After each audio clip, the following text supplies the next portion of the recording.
Good day, viewers, and welcome to yet another exciting episode of Erongo Talk.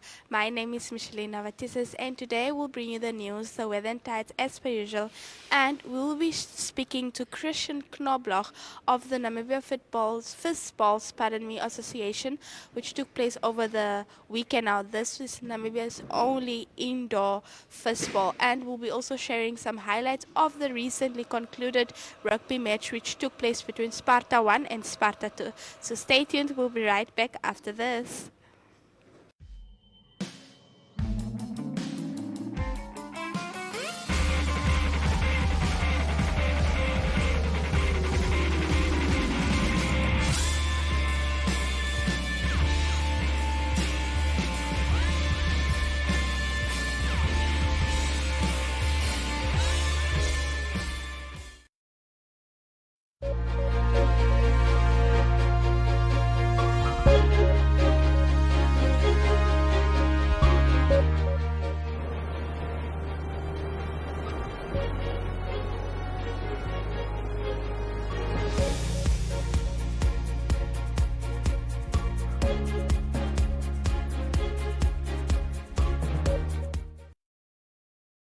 And now, time for our news. Tries gala at the coast. Coastal rugby fans were treated to an avalanche of 35 tries scored in 3 Namibian Rugby Union matches played at the coast.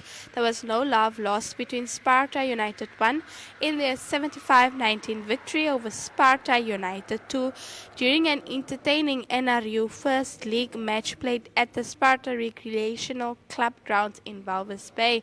Kudus 3 also managed to snatch a 33-31 victory against Northern Force at Jan Wilkens Stadium, while a visiting UNIMS ladies team defeated Sparta ladies with 60-17.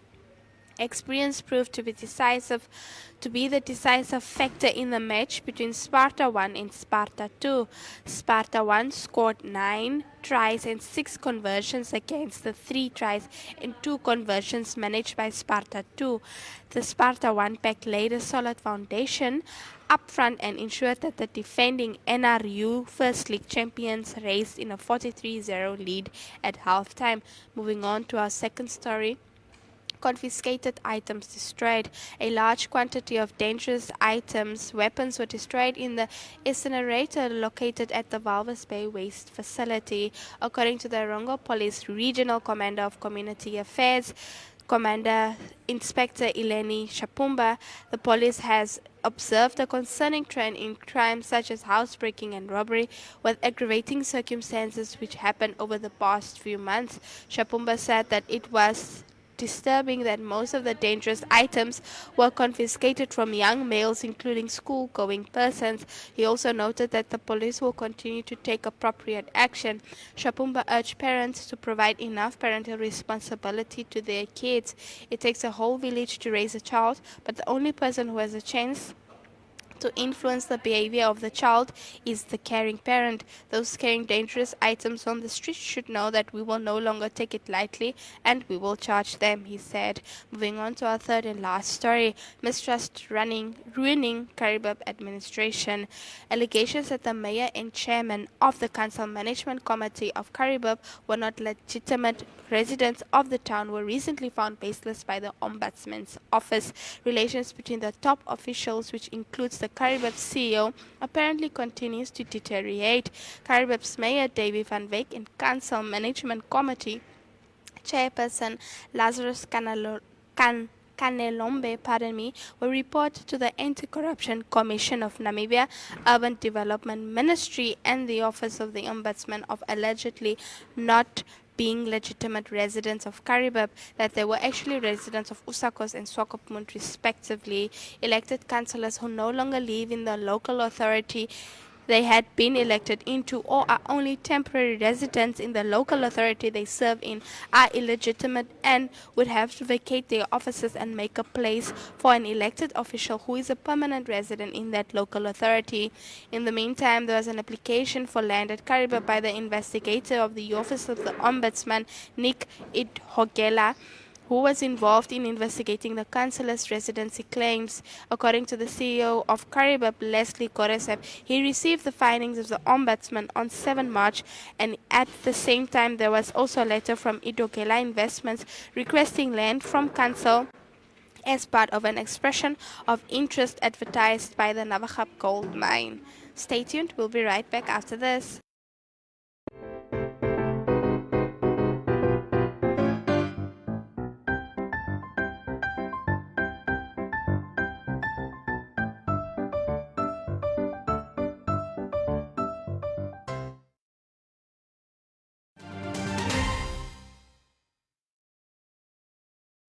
So Christian Knobloch from the Namibian Fistball Association. Thanks for joining us. Christian, tell us this event today. What was it all about, and how did it work out? Yes, well, it's an annual event. It's the only indoor fistball tournament that's held in Namibia. And it's always held at the SFC Sports Club. We've got the only indoor fistball facilities in the country at the moment. The only club that has indoor facilities. And yes, this year was a small event. Only 5 teams participated. The last couple of years we had larger events with more teams. But unfortunately this time around school holidays played a role. So a lot of people are on holiday. They've taken the kids on holiday, and so they didn't come to Swakopmund to participate. What exactly are they playing for? Is it just social? Yeah, it's a cup tournament. Okay. So there's a cup that's played for every year. And yeah, that's about it. It's not part of the National League. The National League is a different event, but it's an additional fistball event, and the league will continue then in June, July. How many years has this been going on for now? This specific tournament? Specific tournament, well, I've been playing fistball since 1995, 96. Yeah. And since then it's been hosted. Oh, wow. Yeah, all right, so how would you describe, how did it go today? I mean, is competition tough? We've got some Windhoek teams. Yeah, given the limited number of teams that participated, it was a good event. I think the 2 top teams of the day played the final. That's now SFC versus Kern FC. We saw a quality fistball final. Good, some good games. Tight final as well. Yeah. And some nice play. Nice play. Yeah. If you compare the teams that were playing here and you compare it now to the national standard, I understand that the Cohen team is basically the national team. Yes, so the Cohen team that participated today, they lack a couple of their top players. So there are 2 or 3 players that were not here today. Okay. But that and they are the top of the crop at the moment. And the SKW team as well. They weren't at full strength. So if all of the players would have been here, it would have been a much tighter event, and much more competitive. Much more competitive event. Yeah. But I think for those players, the potential was quite good. There's news that Namibia might be hosting the under-18 youth tournament in 2024, 25. Yes. Well, tell us a bit more about that. So the applications have opened for the under-18 Fistball World Championships. That's now male and female. Okay. For January 25. And the Namibian Fistball Association is considering applying for that tournament. So in the next couple of months we will need to submit a proposal, and we're working on that. Yeah. And should we be successful, we will have the under-18 Fistball World Championship for boys and girls in Namibia in January 2025. They said Namibia did host the World Championship at a stage, wasn't it, in the 90s? Do you remember anything like that? Yes, so in 1995 we hosted the Men's World Fistball World Championship. Okay. And in Swakopmund, or that was in Windhoek, okay, Gubabis and Swakopmund. Okay. So there were games held all over the country, and then over the years we've hosted a couple of World Club Championships, particularly in Windhoek at the SKW. Okay. And then in 2009, under 18 World Championship was hosted here in Swakopmund at the SFC. Oh wow! Big event. Was a 5-day, 6-day event, early January, and it was very successful. So we had a couple of thousand spectators every day. Oh, wow. From all across Namibia and also from Europe and South America. Finally, Namibia is allegedly ranked number 8 in the world for fistball. Is that correct? Currently we are, yes. Yeah. If you could just quickly describe the state of fistball in Namibia. Is it in a development stage? So we are a very small sports code. No. We're quite well established in the country. We've been around since 1968. Oh, wow. The association was founded in 1968.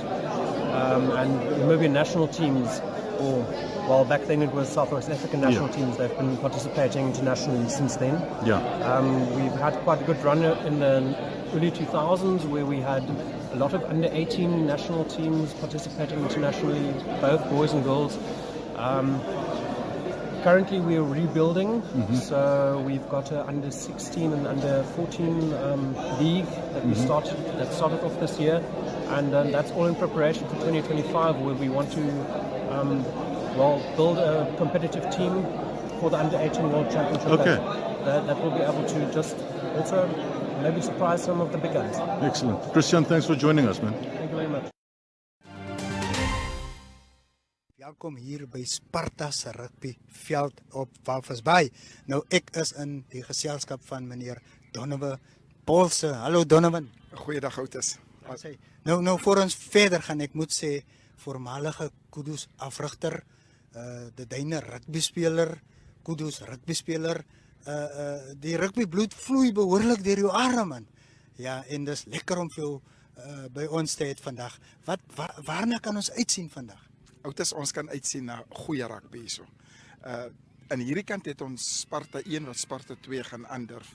En soos ek sê, die afrigters sal moet op hulle hoede wees vandag, want Sparta 2 se spelers sal definitief hulle staal wil wys dat hulle hoort by Sparta 1. Aan die ander kant het ons vir Kudus teen Northern Force. Kudus sal wel hulle eerste plek sal hulle wil hulle sal dit wil behou om eerste te wees, so hulle gaan definitief hulle beste ook uithaal daai kant. So dit gaan 'n goeie wedstryd wees. Hallo Tyron Kissing, hoe gaan dit? Lekker self. Sê, kaptein van Sparta 2. Sê vir my, hoe het voorbereiding gegaan vir hierdie wedstryd? Vir hierdie wedstryd, jong, ek moet sê ek en die boys, ons het letterlik alles ingesit hierdie week en ons het dit duidelik gemaak. Ons het dit duidelik gemaak in hierdie week dat dis sal 'n maklike game vir ons eerste span wees en ons is hier om hierdie liga te vat vir ons. Ons is basically volgende jaar die eerste span. Daar sê. So hulle het 'n maklike game in vir dit hier. Sê vir my, wat is jou span se sterkpunte? Sy sterkpunte, ek sal sê dit is definitief in ons backline ook, veral ons nommer 15, ons fullback is baie goed. Brendan lekker pace op die bal, ons Remy ook, Maniki, hy is lekker daar om die bal uit te kry. En veral die forwards ook. Ons forwards is staf, ons is gesettel. So, ja. Julle het al 2 wedstryde gespeel, dinge het nie gegaan soos dit moet gaan nie. So julle is uit vir 'n wen hierdie keer. Nee, ons is definitief uit vir 'n wen hierdie keer. Definitief uit vir 'n wen. Ja, dames en here. Welkom hier op Sparta se speelvelde en ons kom regstreeks vanaf Walvis Bay aan die res van Namibia. Ja, jy kan sommer sien hoe kom ervaring deur en daar gaan die eerste span oor en hulle druk hulle eerste 3. Leanzo het dan oorgegaan en sy eerste 3 dan aangeteken. Leanzo Losper, 'n besonderse talent hier van Walvis Bay.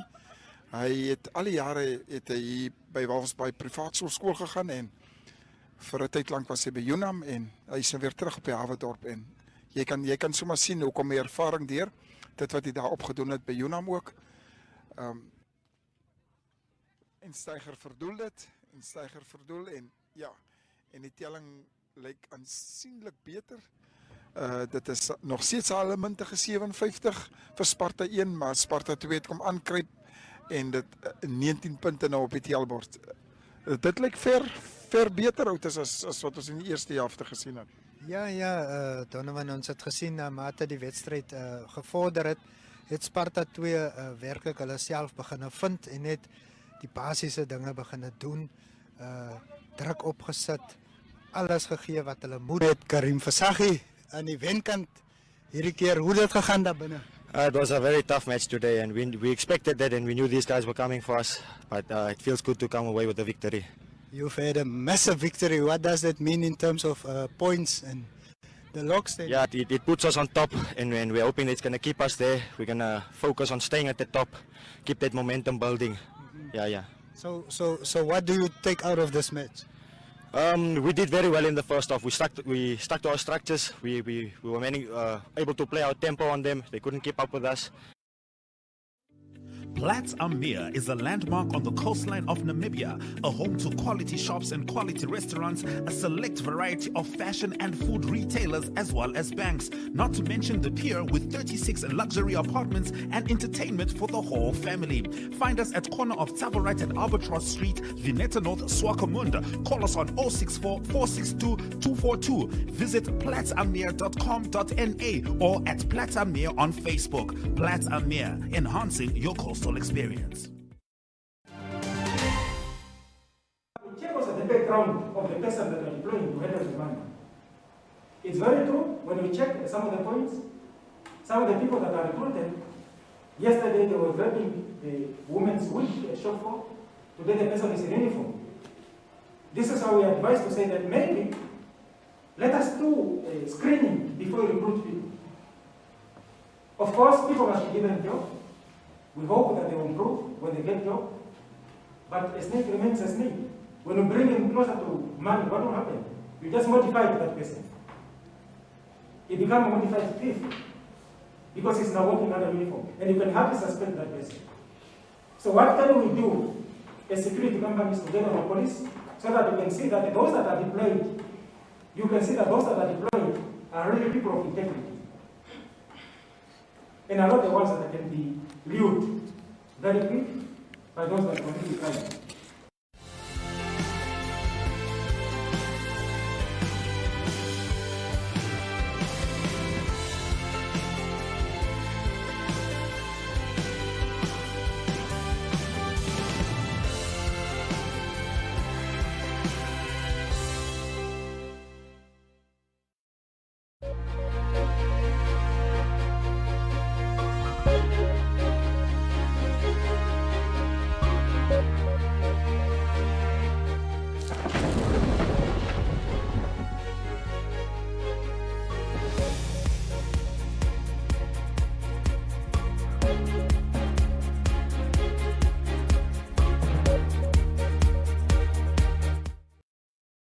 And now for your weather.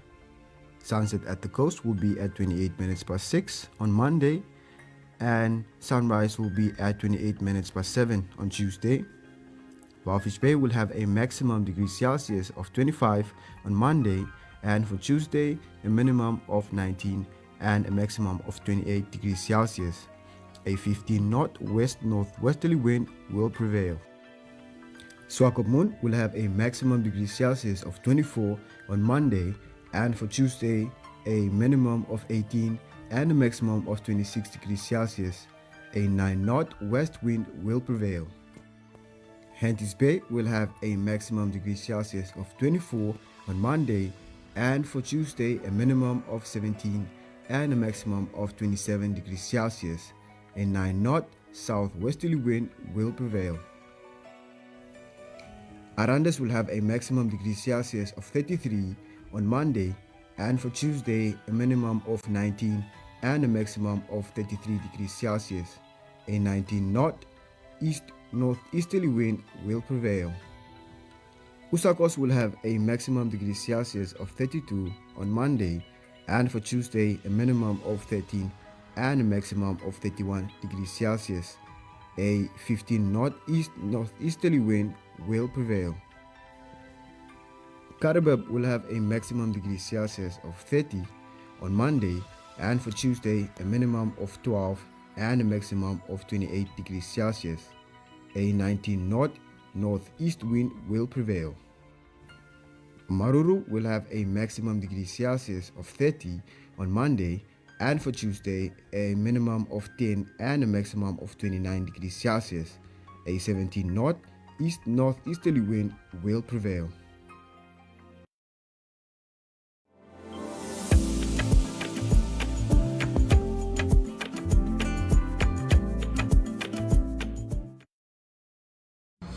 Yeah, well, for those not familiar with my music, I'm a folk singer and I'm a folk writer. So yeah, it's going to be a folky show, bluesy, definitely, maybe some rock and roll.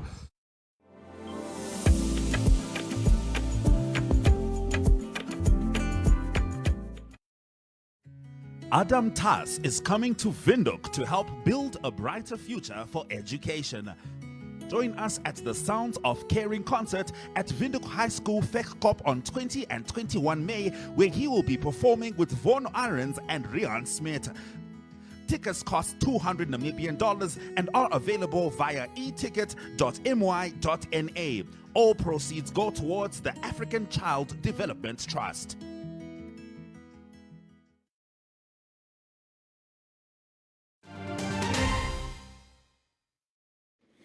And unfortunately, we've come to the end of our episode for today, but we'll be joining you again tomorrow, same time, but definitely not the same place. If you'd like to read the stories I read today, visit our website on www.erongo.com.na. I repeat, www.erongo.com.na. If you'd like to call us, send us a text, or just pop in to say hello, as we're always open to that, you can send or text us on 011 7040.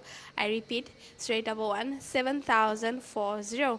We are also on DSTV on channel 285 and for GoTV channel 94. And we also have online channels, which is oneup2.com. I repeat, oneup2.com. If you'd like to tune in later today, you are welcome to do so at 2 on DSTV and GoTV. From myself, we'll chat again next time.